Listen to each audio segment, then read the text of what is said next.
თუ შემოვიდა რა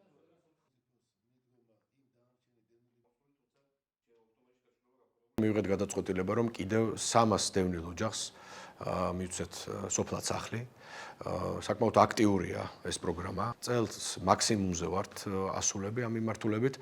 2300 ოჯახს უკვე გაუფორმდა და გადაეცა სახლი სოფლად. მიზანთან დაგვაახლოვებს ჩვენ, რომ ყოველ ოჯახს კონდეს საკუთარი ბინა თუ სახლი.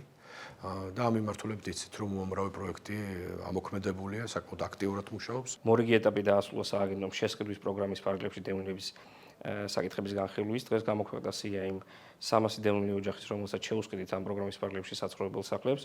ეს საცხოვრებელი სახლები უნდა მოიძიონ დევნილმა ოჯახებმა და წარმოადგინონ სააგენტოში და წარმოადგენის შემდეგ სააგენტო იმ ფასის ლიმიტის ფარგლებში, რაც განსაზღვრულია ამ ოჯახებზე კომისიის მიერ, მოახდენს შესყიდვას და ეს საცხოვრებელი სახლი დარეგისტრირდება ჩვენი დევნილი ოჯახების ყველა წევრის კერძო საკუთრებაში. ეს პროგრამა მომავალშიც გაგრძელდება, ერთ-ერთი ყველაზე ეფექტური და ეფექტიანი პროგრამა, რომელსაც სააგენტო ახორციელებს წლების განმავლობაში.